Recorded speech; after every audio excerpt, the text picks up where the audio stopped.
Welcome back, everybody, to Formula for Average. We just finished the triple header of European countries. So the last race now just finished, the Spanish Grand Prix, and it delivered some drama, and we'll of course discuss it. But let's start with very quickly running through the qualifying.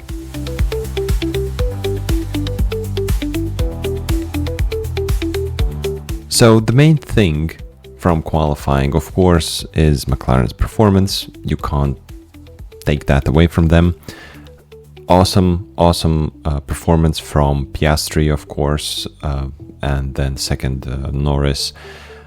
It's just McLaren seems to be unstoppable. There was this discussion about the new regulation and this flexi wing regulation now in place. Will that affect McLaren, because they were accused to, let's say, using that in their advantage? Will this be disadvantage for them, and so on?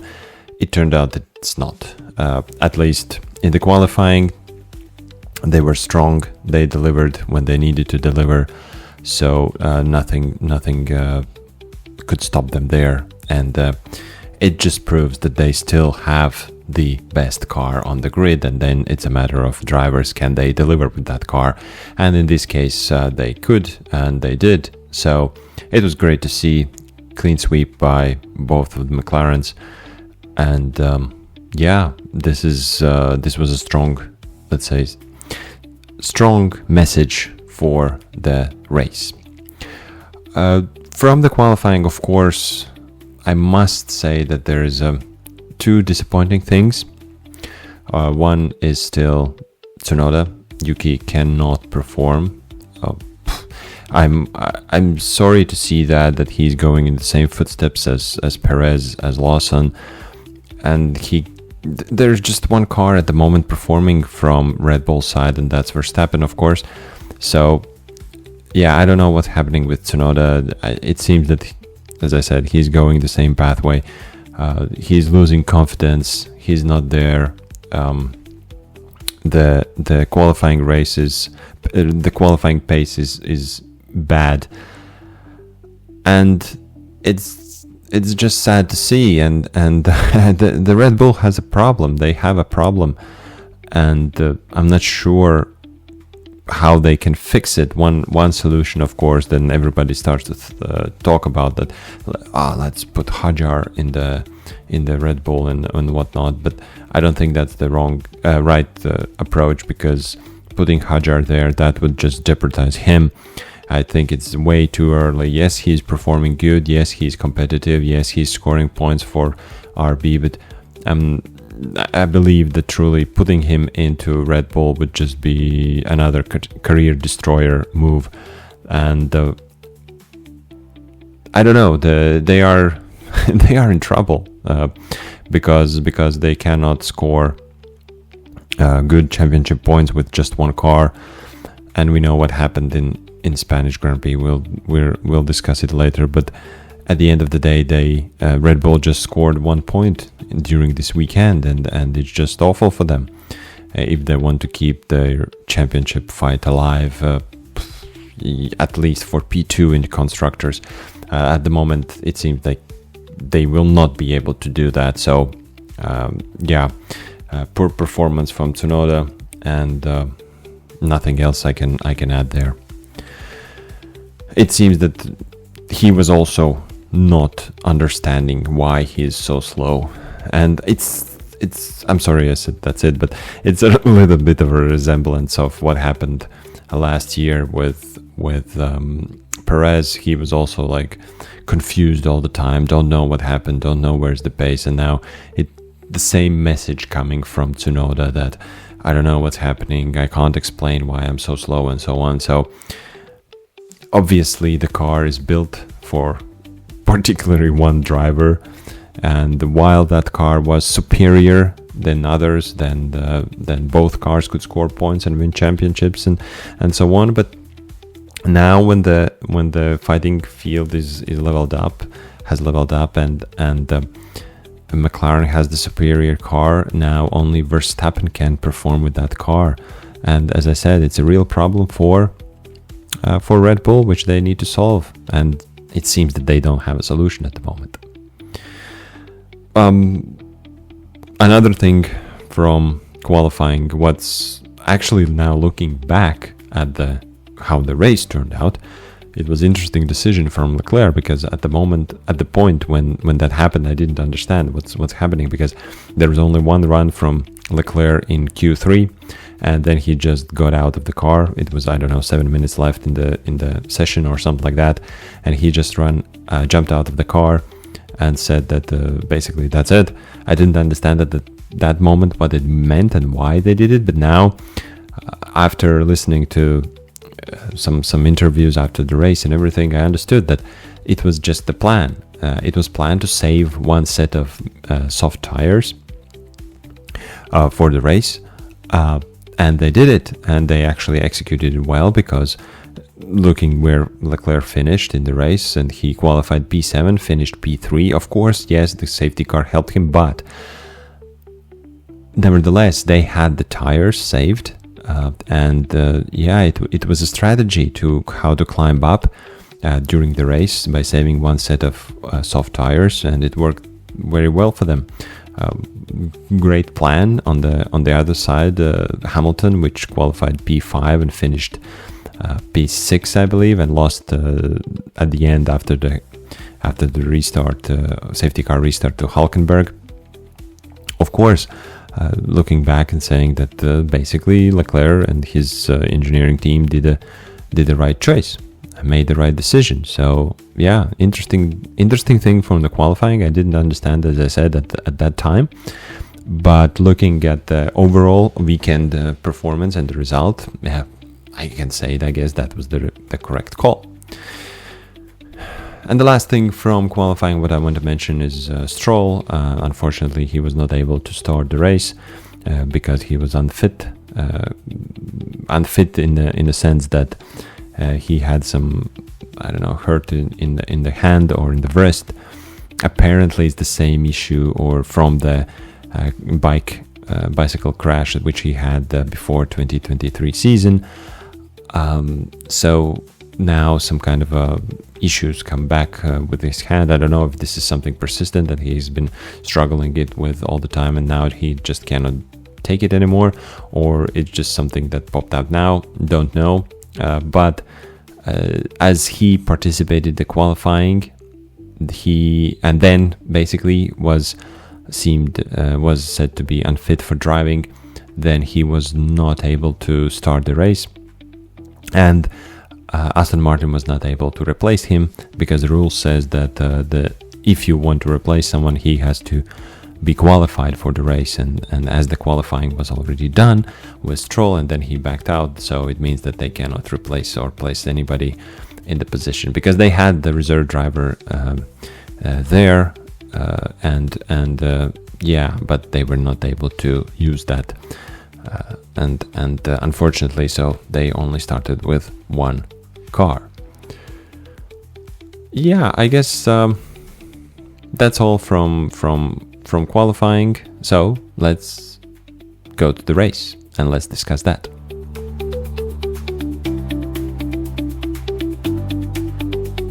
So the race, and of course we will discuss all the shenanigans that happened at the end of the race, but one thing that I want to highlight straight off the bat, of course, we have to talk about the leaders, and in this case, Piastri, he was a leader during this race, and he had a great start, had a great launch. There was nobody who was able to challenge him.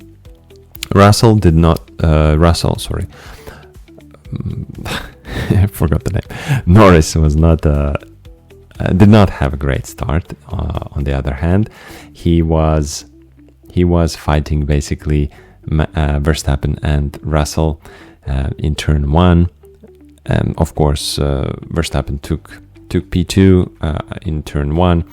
So not so dominant race from Norris. He did some, let's say, the start was a little bit of a hit and miss there, but he was able to recover and overtook Max during the race. So that was great to see. So McLaren had a strong pace. They were like the favorites throughout the race. Verstappen tried to do something with a different strategy, which actually worked out good for them. If not the safety car, they would have finished P3, meaning Verstappen would have finished P3. But coming back to McLaren's, yeah, they are just the dominant force. They were controlling the race. Piastri was controlling the race. He was not letting anybody by or even close to attack him.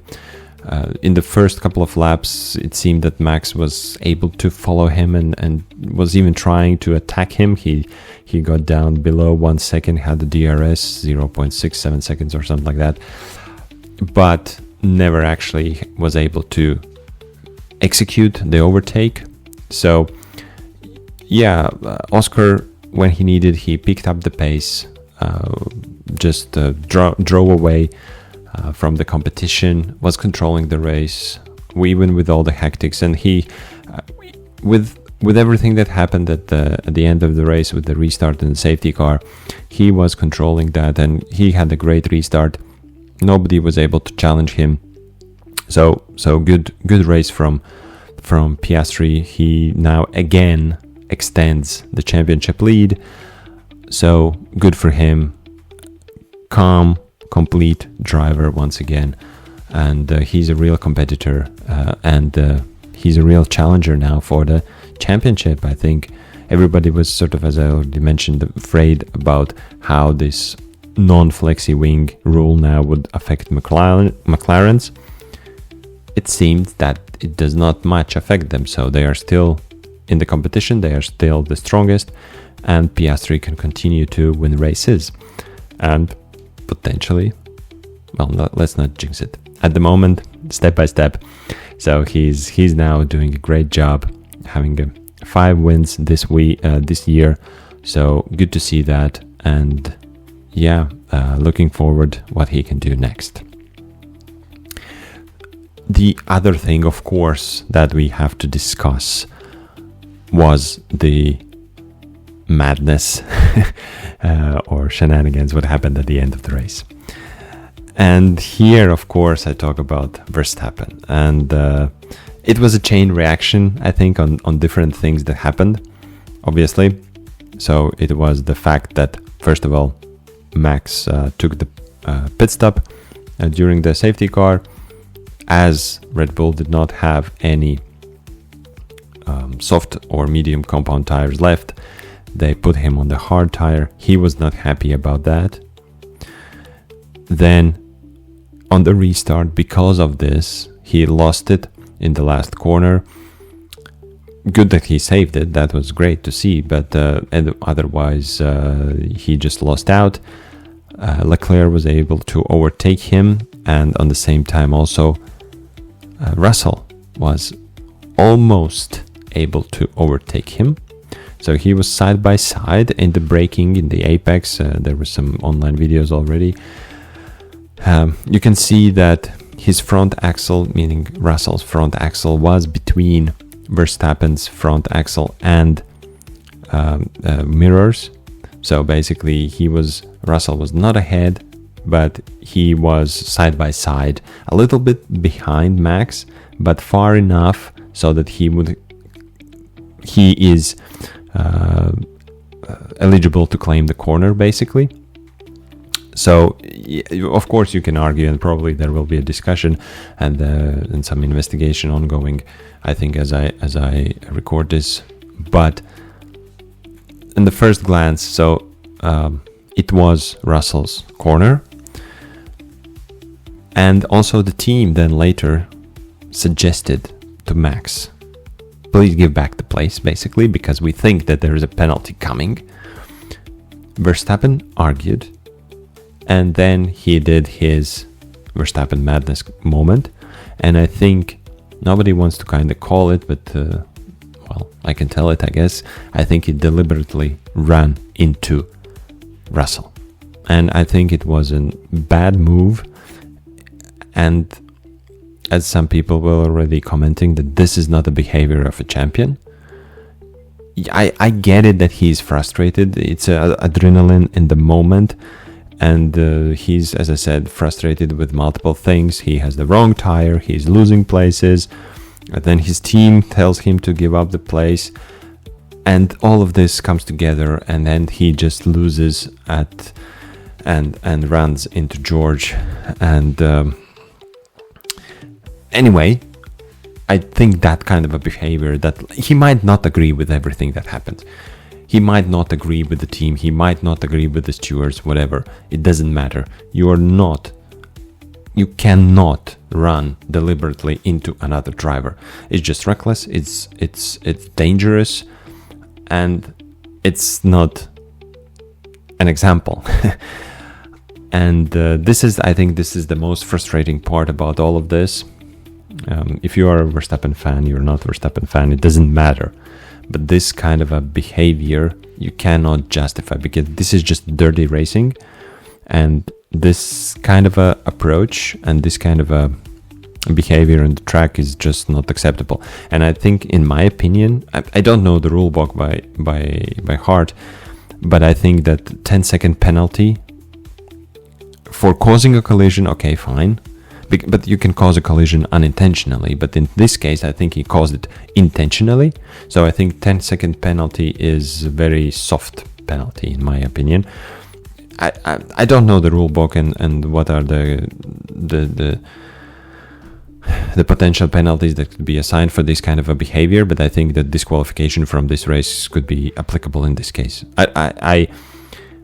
Look, he's a great driver. He's probably generational talent, and you cannot argue with that. But this kind of a behavior, for this kind of a attitude in this kind of a moment, I think it's unacceptable, and disqualification should be applied. I'm not sure if the rules apply, or if there is such a rule that you can apply a disqualification from a race for causing a collision, but if there is, then this is the place where to put it.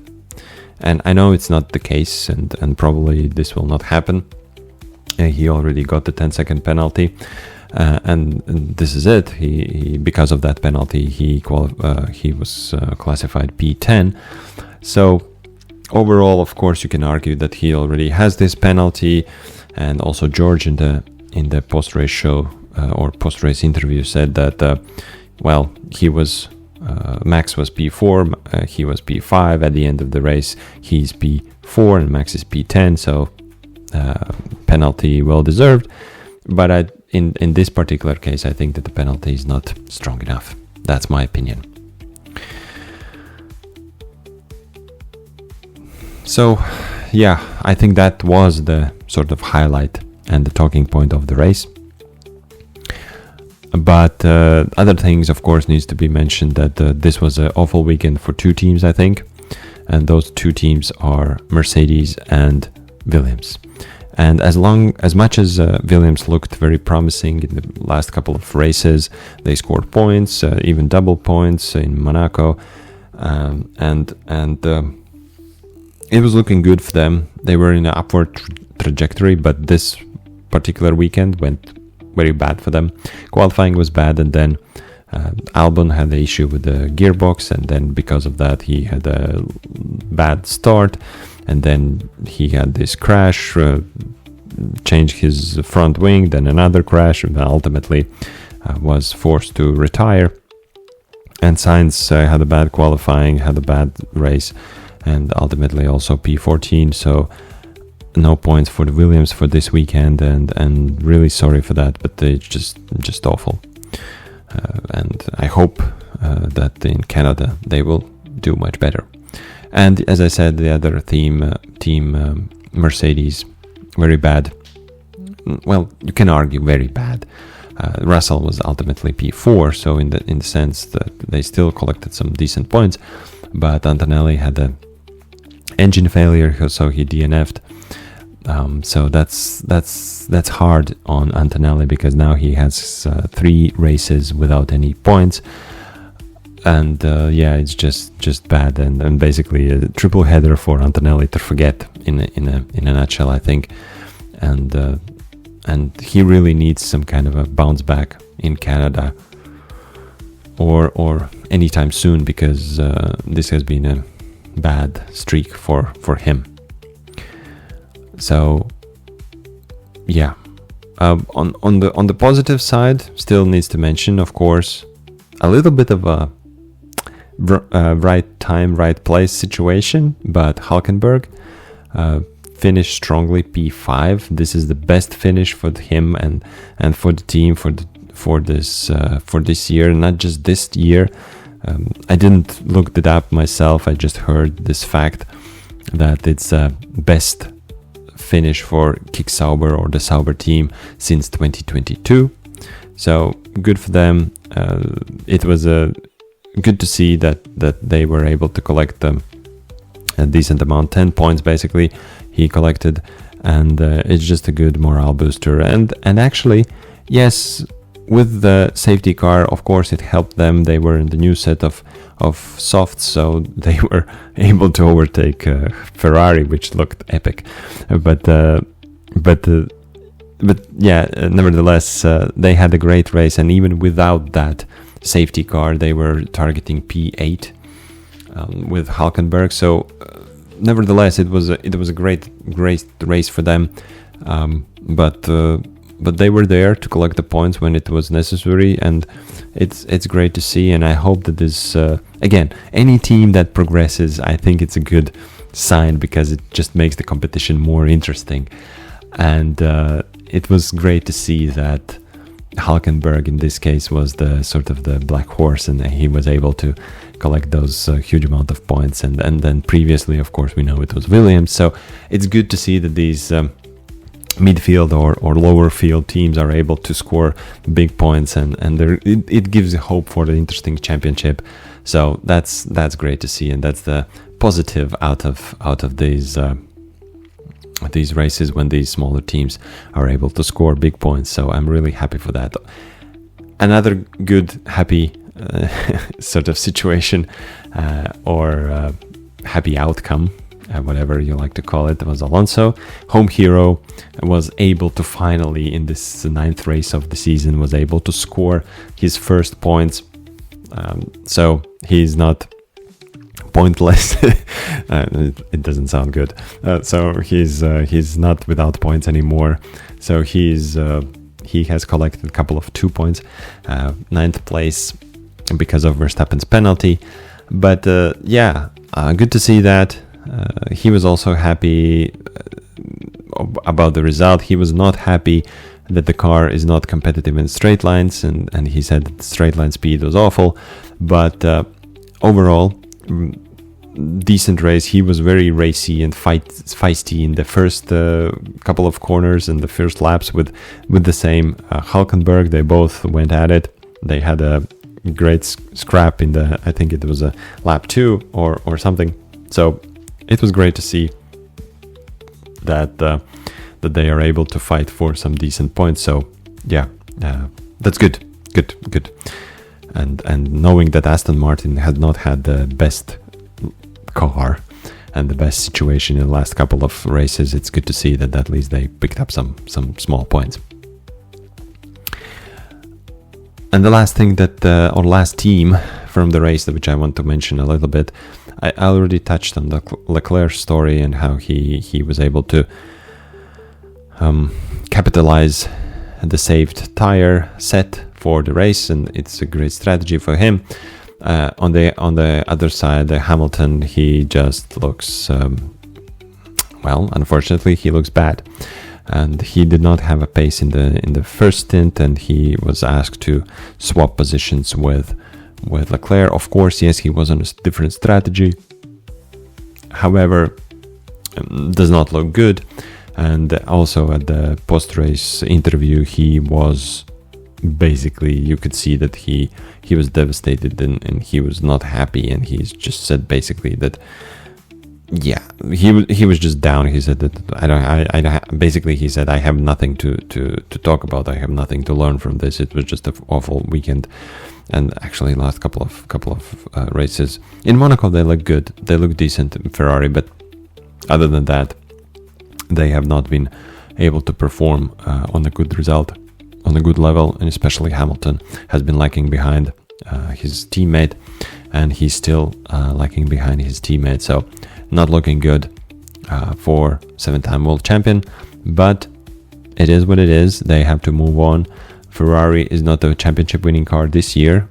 Hopefully that will change, but at the moment they have to collect those points where they can. And even during the race, I think with Hamilton the problem is that he has not settled in the team, not the car, the team, because he's still in the first stint, and he was also like asking in the first pit stop, like, why did you guys call me in so early? Why so early to pit? And the answer was for the undercut from behind. Although I think these kind of things you have to discuss before the race, and you have to plan through, and seeing that they have not done it, and they still have these frustrations during the race, and this is not the first time. I think it's from race to race. These still things happen, and it just shows that they have not it's not clicking together. In a sense that it's not the I don't know there's no chemistry. Let's put it that way. There's no chemistry between him and his engineering and his team behind his side of the garage, and they cannot at the moment sort of put everything together and perform. Because you see that when, for example, Leclerc and his side of the garage puts everything together, they can come out with a podium. And it seems that Hamilton and his side, they cannot do it at the moment. I don't know. Where's the problem? Is it like too big of egos clashing between, or I don't know. Something is not clicking there. And it's just, at the moment, it's not happening.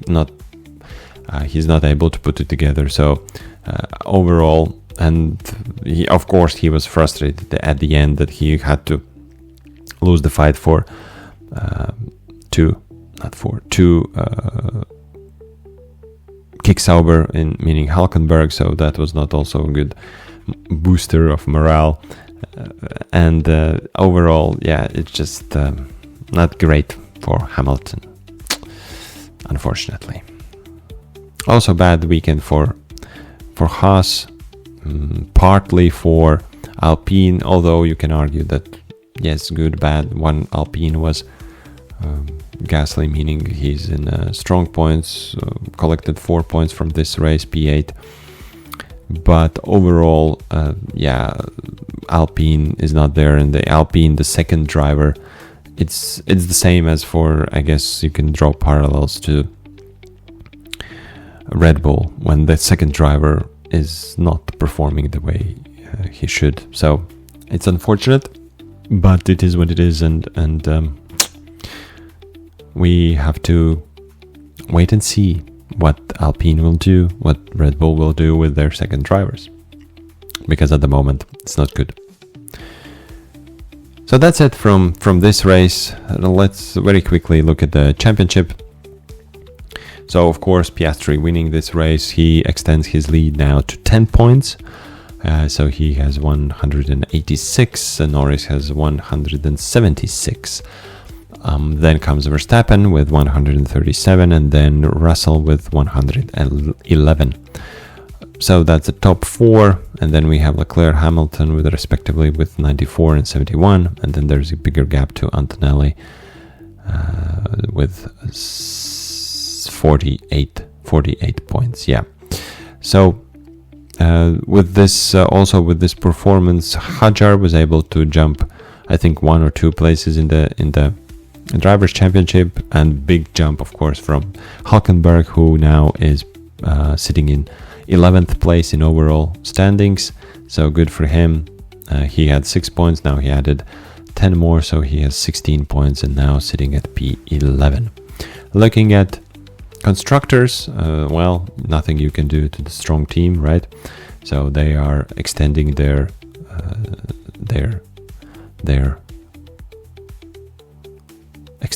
what's the word? I forgot.